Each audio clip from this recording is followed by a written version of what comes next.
మరొక ప్రధానమైనటువంటి చారిత్రక ప్రధాన ప్రదేశం మన ఆంధ్రప్రదేశ్లో ఎన్టీఆర్ జిల్లాలో ఉన్నటువంటి కొండపల్లి కోట. ఇది ఒకప్పుడు మనం ఉమ్మడి జిల్లాల్లో కృష్ణా జిల్లాలో అనుకున్న వాళ్ళం. ఇప్పుడు కృష్ణా జిల్లా నుంచి ఎన్టీఆర్ జిల్లా విడిపడింది కాబట్టి ఇప్పుడు ప్రస్తుతం ఈ కొండపల్లి కోట ఎన్టీఆర్ జిల్లాలో ఉంది. దీన్నే కొండపల్లి కోట అని చెప్పంటారు. కొండపల్లి కోట ఎన్టీఆర్ జిల్లాలో విజయవాడకు దగ్గరలో ఉంది. మరి దీనిని ముసునూరి నాయకులు ఈ కోటను కట్టించారు. ముసునూరి నాయకులు ఈ యొక్క కొండపల్లి కోటను నిర్మించడం అనేది జరిగింది. ఎప్పుడండి?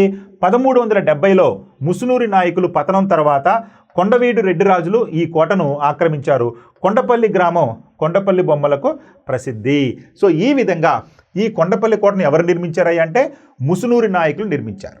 ఆ తర్వాత ఈ కొండపల్లి కోటను ఎవరు ఆక్రమించారయ్యా అంటే 1370లో ఈ ముసునూరి నాయకులు పతనానంతరం కొండవీడు రెడ్డి రాజులు, అంటే కొండవీడు కోటలో ఉన్నటువంటి కొండవీడు అనేది మరొక చారిత్రక ప్రదేశం మన పల్నాడు జిల్లాలో ఉన్నటువంటిది. అయితే ఆ పల్నాడు జిల్లాలోనే ఈ కొండవీటి రెడ్డి రాజులు ఈ యొక్క ముసునూరి నాయకులు నిర్మించినటువంటి కొండపల్లి కోటను 1370లో ఆక్రమించడం అనేది జరిగింది. మరి కొండపల్లి దేనికి ప్రసిద్ధి అయ్యా అంటే కొయ్య బొమ్మలకు ప్రసిద్ధి. సో కొండపల్లి కొయ్య బొమ్మలకు ప్రసిద్ధి, కొండపల్లి బొమ్మలకు ప్రసిద్ధి. వాటిని కొయ్య బొమ్మలు అంటారు లేదా కొండపల్లి బొమ్మలు అంటారు.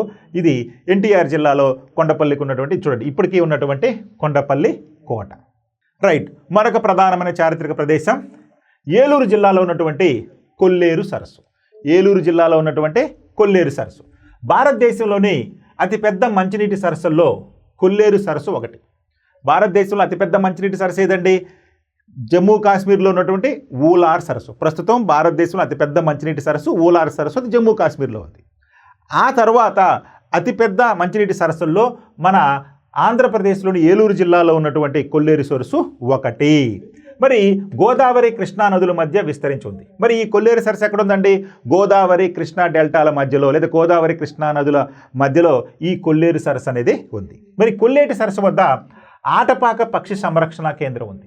సో ఈ యొక్క మనం చెప్పుకున్నాం, మన ఆంధ్రప్రదేశ్లో రోళ్లపాడు పక్షి సంరక్షణ కేంద్రం గురించి చెప్పుకున్నాము, నేలపట్టు పక్షి సంరక్షణ కేంద్రం గురించి చెప్పుకున్నాము. అదేవిధంగా కొల్లేరు సరస్సు వద్ద కూడా ఆటపాక పక్షి సంరక్షణ కేంద్రం. ఈ సరస్సులన్నీ కూడా పక్షులకు ఆవాసాలుగా ఉంటాయి. సో ఈ విధంగా ఈ యొక్క కొల్లేరు సరస్సులో కూడా ఆటపాక పక్షి సంరక్షణ కేంద్రం అనేది ఉంది. ఇక దీని విస్తీర్ణం 673 చదరపు కిలోమీటర్లు. ఈ యొక్క కొల్లేరు సరస్సు యొక్క విస్తీర్ణం 673 చదరపు కిలోమీటర్లు. ఈ పక్షి సంరక్షణ కేంద్రం పెలికాన్లు, సైబీరియా కొంగలు, అదేవిధంగా పెయింటెడ్ స్టోర్క్ అను వలస పక్షులకు సంరక్షణ ప్రదేశంగా ఉంది. మనం చెప్పుకున్నాం, నేలపట్టుకు ఎట్లాగైతే సైబీరియన్ కొంగలు ప్రతి సంవత్సరం వస్తాయో ఇక్కడ కూడా ఇతర ప్రాంతాల నుంచి మనకి పక్షులు అనేవి రావడం జరుగుతుంది. వాటిల్లో పెలికాన్ పక్షులు, సైబీరియా కొంగలు, పెయింటెడ్ స్టోర్క్ అనేటువంటి పక్షులు వలస వస్తూ ఉంటాయి. అంటే కొన్ని సుదూర ప్రాంతాల నుంచి ఈ ప్రాంతానికి వలస వస్తూ ఉంటాయి ప్రతి సంవత్సరం కూడా పక్షులు. సో ఈ విధంగా ఏలూరు జిల్లాలోని కొల్లేరు సరస్సు అనేది ప్రత్యేకతను సంతరించుకుంది. ఇక్కడ చూడండి, కొల్లేరు సరస్సులో పక్షులు ఏ విధంగా ఇట్లా ఉన్నాయో చాలా విదేశాల నుంచి కూడా పక్షులు ఇక్కడికి ప్రతి సంవత్సరం వచ్చి వలస వస్తూ ఉంటాయి.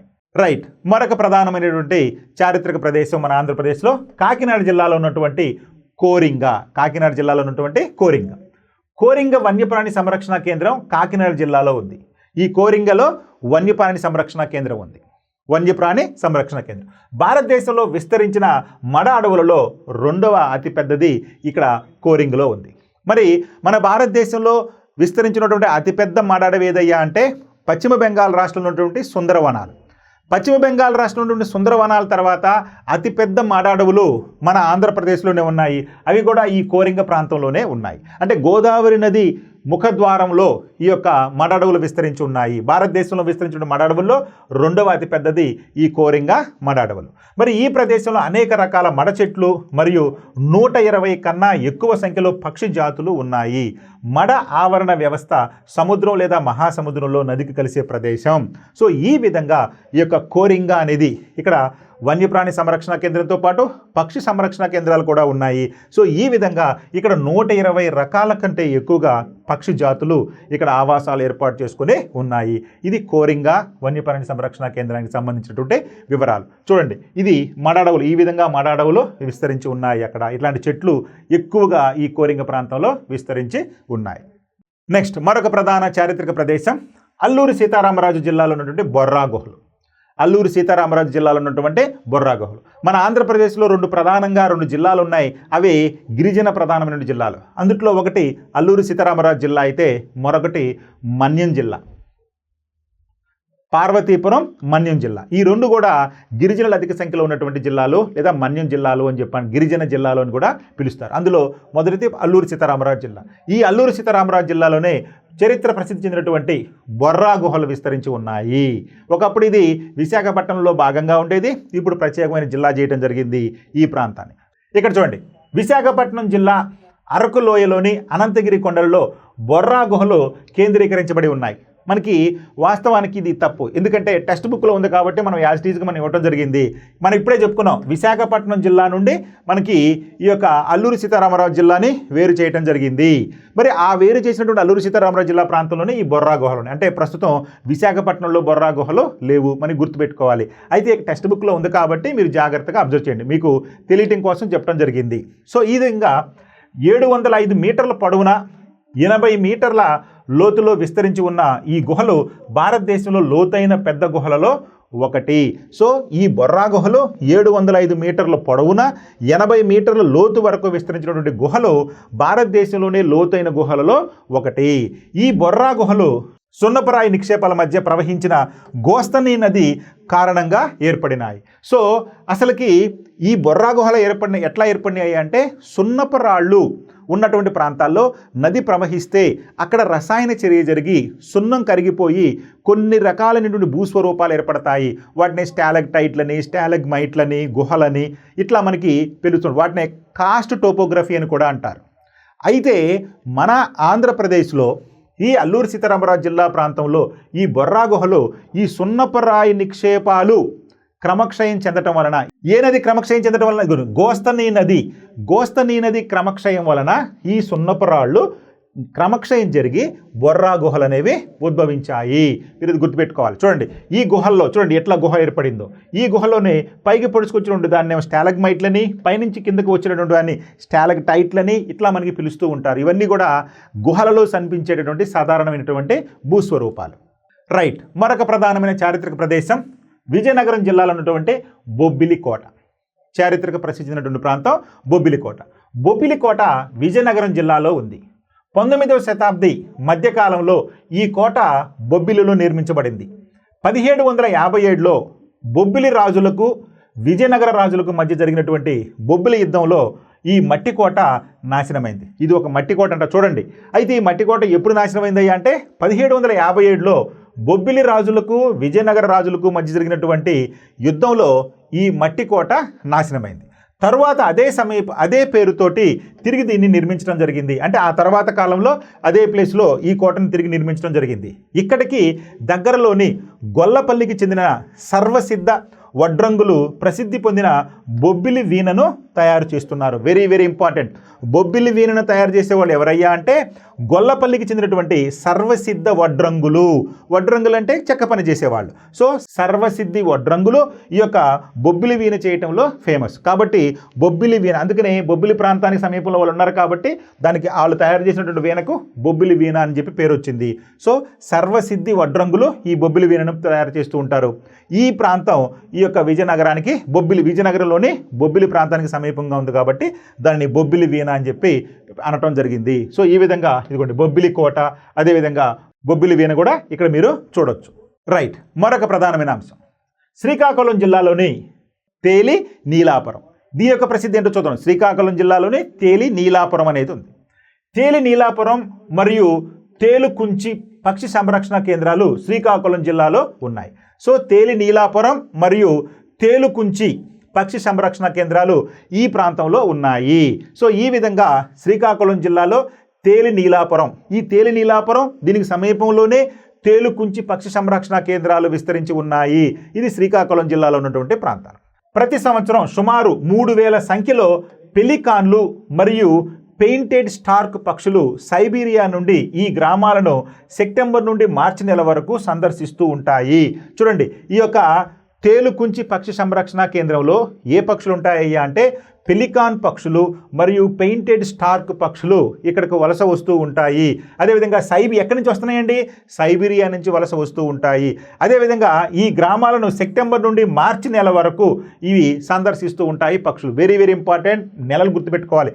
ఏ నెలలలో ఈ యొక్క తేలుకుంచి పక్షి సంరక్షణ కేంద్రానికి పెలికాన్ పక్షులు మరియు పెయింటెడ్ స్టార్క్ పక్షులు సందర్శిస్తూ ఉంటాయి అంటే సెప్టెంబర్ మరియు మార్చి నెలల మధ్యలో. ఇది బాగా గుర్తుపెట్టుకోవాలి. సో ఈ విధంగా చూడండి, ఇవి పెలికాన్ పక్షులు ఇట్లా వచ్చేసి ఇక్కడ సందర్శిస్తూ ఉంటాయి, కొంతకాలం పాటు ఇక్కడ నివసిస్తూ ఉంటాయి పక్షులు. రైట్, ఇక మరికొన్ని అంశాలు చూద్దాం. మనం ఒక దేశం నుంచి మరో దేశానికి ప్రయాణించడానికి అంతర్జాతీయ రవాణా వ్యవస్థను ఉపయోగిస్తాం. మరి చారిత్రక ప్రదేశాలు అయిపోయినాయి కదండి. మరి చారిత్రక ప్రదేశాలతో పాటు మనం ఏం చెప్పుకుంటున్నాము?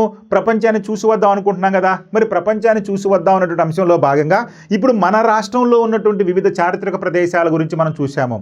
అయితే మరి మన రాష్ట్రానికి కాకుండా ఇతర రాష్ట్రాలకి లేదా ఇతర దేశాలకి మనం వెళ్ళాలంటే ఎలా వెళ్తామండి? అదేంటో ఇప్పుడు మనం చూద్దాం. మనం ఒక దేశం నుంచి మరో దేశానికి ప్రయాణించడానికి అంతర్జాతీయ రవాణా వ్యవస్థను ఉపయోగిస్తాం. అంటే ఒక ప్రాంతం నుంచి మరొక ప్రాంతానికి వెళ్ళడానికి, అంటే ఒక దేశం నుంచి మరొక దేశానికి అంతర్జాతీయ రవాణాను అనుసరిస్తూ ఉంటాము. మరి విదేశాలకు వెళ్ళటానికి వాయు మార్గాలు, జల మార్గాలు ప్రధానమైనవి.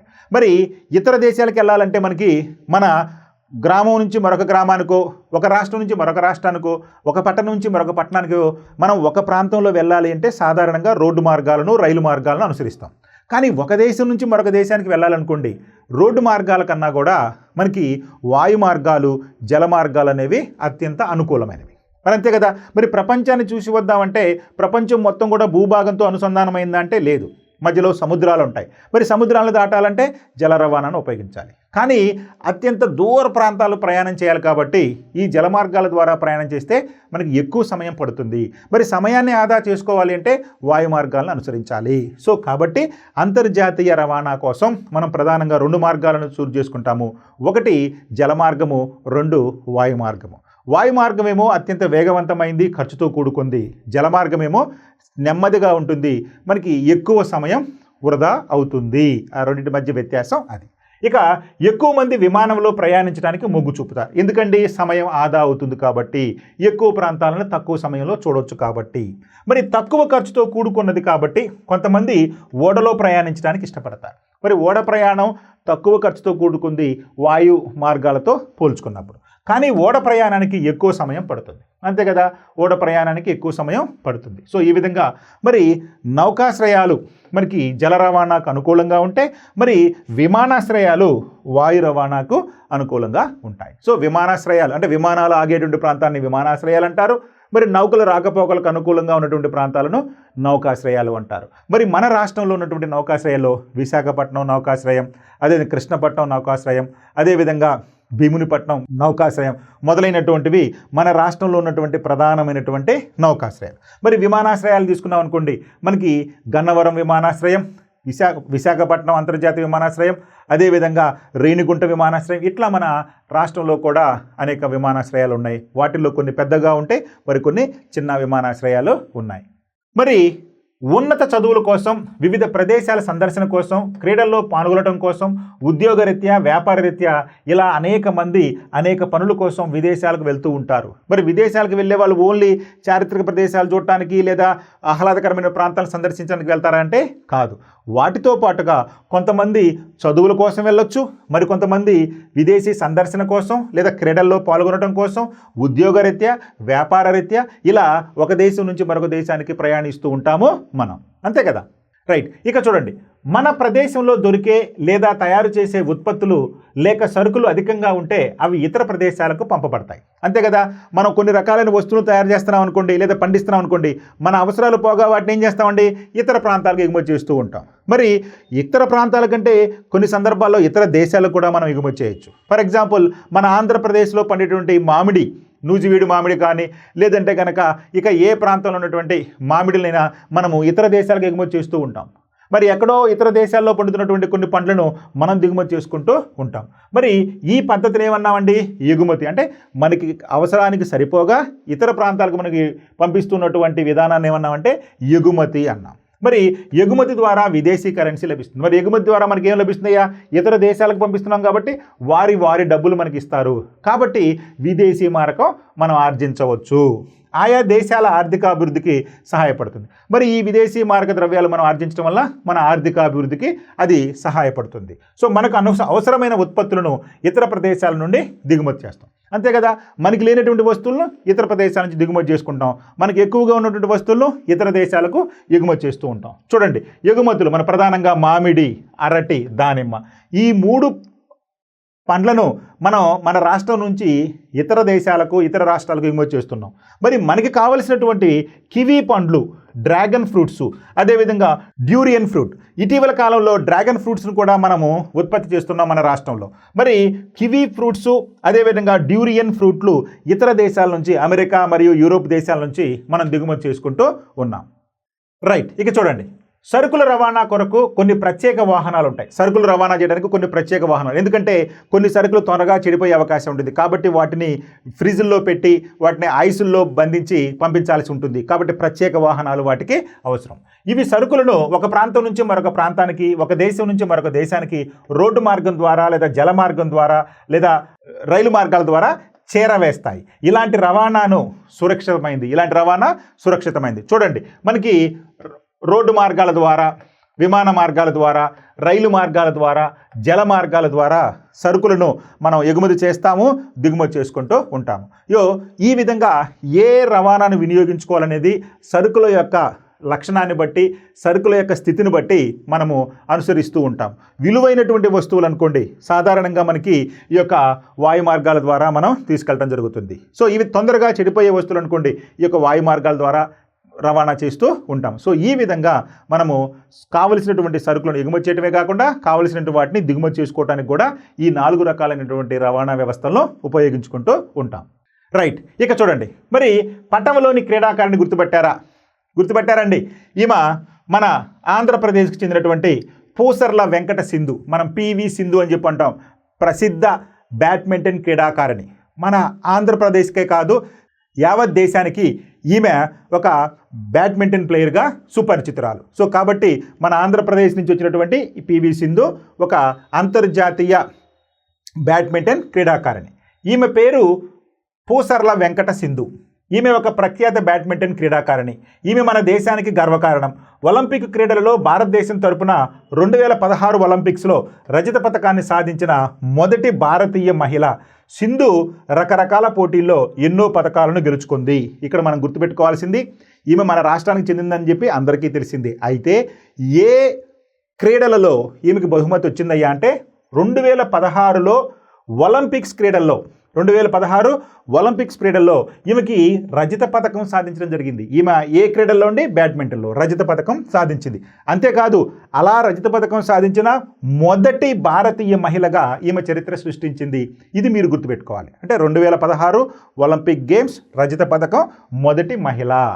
ఇక 2019లో ప్రపంచ బ్యాడ్మింటన్ ఛాంపియన్షిప్లో బంగారు పథకాన్ని సాధించింది. అంటే 2000 ఒలింపిక్స్లో రజత పథకం సాధించడమే కాకుండా ఆ తర్వాత 2019లో జరిగినటువంటి ప్రపంచ బ్యాడ్మింటన్ పోటీలలో ఈమె ఛాంపియన్షిప్లో కూడా బంగారు పథకాన్ని సాధించడం జరిగింది. ఈమె ఆటలలో పాల్గొనే సందర్భంలో Switzerland, Malaysia, Rio day Janeiro అనే దేశాలు సందర్శించడం జరిగింది.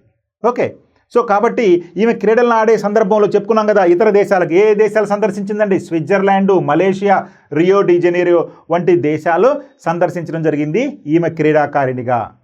చెప్పుకున్నాం కదా. మరి 2016లో ఒలింపిక్స్ అనుకున్నాం కదా, ఎక్కడ జరిగిందండి? ఇదిగో ఇక్కడే రియో డి జనీరోలో జరిగింది. అంటే రియో డి జనీరోలో 2016లో ఈ ఒలింపిక్స్ క్రీడలు రియో డి జనీరోలో జరిగాయి. ఆ సందర్భంగా ఈమె రియో డి జనీరో సందర్శించడం జరిగింది. ఆ తర్వాత స్విట్జర్లాండ్, మలేషియా వంటి దేశాలను కూడా సందర్శించడం జరిగింది తన ఆట కోసం. ఇక భారత ప్రభుత్వం ఈమెను పద్మభూషణ్, పద్మశ్రీ, రాజీవ్ ఖేల్ రత్న వంటి పురస్కారాలతో గౌరవించింది. సో చూడండి, అత్యున్నత పురస్కారాలైనటువంటి పద్మశ్రీ, పద్మభూషణ్, రాజీవ్ ఖేల్ రత్న వంటి అవార్డులు కూడా ఈమె గెలుచుకోవడం జరిగింది. ఇక రాష్ట్ర ప్రభుత్వం ఈమెను డిప్యూటీ కలెక్టర్ ఉద్యోగం ఇచ్చి గౌరవించడం కూడా జరిగింది. చూడండి, అంటే క్రీడలలో ప్రావీణ్యం ఉంటే ప్రభుత్వ ఉద్యోగాలు కూడా సాధించవచ్చినటువంటి అంశం ఇక్కడ మీరు గుర్తుపెట్టుకోవాలి. మరి ఈమె ఏ కాంపిటేటివ్ ఎగ్జామ్ రాయలేదు, కానీ ఈమెకున్నటువంటి ప్రతిభను గుర్తించి మన రాష్ట్ర ప్రభుత్వం ఈమెకి డిప్యూటీ కలెక్టర్ హోదా ఇవ్వడం జరిగింది. డిప్యూటీ కలెక్టర్ హోదా ఇవ్వడం కూడా జరిగింది. రైట్. ఇక చివరిగా గ్లోబల్ విలేజ్, ప్రపంచం ఒక కుగ్రామం అనుకున్నాం కదా. ఇప్పుడు ప్రపంచం మొత్తం కుగ్రామం. ప్రపంచంలో నలుమూలలు ఎక్కడ ఏ సంఘటన జరిగినా ఒక్క క్షణంలో మనం దాన్ని తెలుసుకోవచ్చు. అందుకు గ్లోబల్ విలేజ్ అయిపోయింది ప్రపంచం మొత్తం కూడా. సో ఈ విధంగా ఈ రోజుల్లో మనం గ్లోబల్ విలేజ్ అనే మాట వింటున్నాం. ప్రపంచంలో అనేక దేశాలు ఉన్నాయి. మరి సమాచార వ్యవస్థ మరియు రవాణా వ్యవస్థ ప్రపంచాన్ని ఒక చిన్న గ్రామంగా మార్చేసింది. అంతే కదా, సమాచార వ్యవస్థ మరియు రవాణా వ్యవస్థ ప్రపంచాన్ని. ఇప్పుడు మనము అత్యాధునికమైనటువంటి వాహనాలతోటి విమానాలు తీసుకున్నాం అనుకోండి, ఒక రోజులో మనం కావలసిన ప్రాంతానికి వెళ్ళొచ్చు, లేదా ఒక 2 రోజుల్లో ప్రపంచం మొత్తాన్ని చుట్టువేయవచ్చు. అట్లా అత్యాధునికమైనటువంటి రవాణా వ్యవస్థ, సమాచార వ్యవస్థతోటి ప్రపంచం మొత్తాన్ని మనం చుట్టేయచ్చు. కాబట్టి మొత్తం ప్రపంచాన్ని మనం గ్లోబల్ విలేజ్ అంటున్నాము. సో ఈ విధంగా సమాచార వ్యవస్థ సమాచార వ్యవస్థ అభివృద్ధి చెందడంతో ప్రతి విషయాన్ని ఎక్కడ ఏ మారుమూలం జరుగుతున్నా కానీ మనం తెలుసుకునే అవకాశం కలిగింది. అదేవిధంగా ఆధునిక వాహనాలతోటి ప్రపంచం మొత్తాన్ని కూడా చుట్టి రావచ్చు.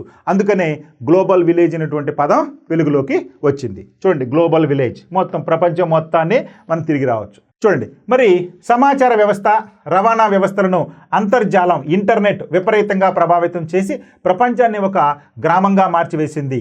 దీనివలన ప్రజల మధ్య దూరం తగ్గించబడుతుంది.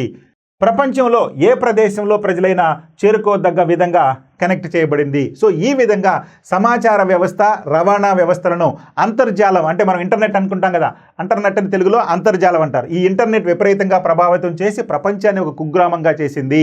సో అటు సమాచారం తెలుసుకోవచ్చు, మనం వెళ్ళి రావచ్చు. అందుకని సమాచార వ్యవస్థ, రవాణా వ్యవస్థలు ఈ రెండు కూడా మనకి అంతర్జాలాన్ని విపరీతంగా ప్రభావితం చేసి ప్రపంచాన్ని ఒక కుగ్రామంగా చేసింది. దీనివలన ప్రజల మధ్య దూరం తగ్గించబడింది. అందుకని ఈ గ్లోబల్ విలేజ్ అనేటువంటి కాన్సెప్ట్ వచ్చింది. సో ఈ విధంగా మనకి ఈ యొక్క ప్రపంచాన్ని చూసి వద్దాం అనేటువంటి అంశాన్ని మనం వివరించుకోవటం జరిగింది. Okay, thank you.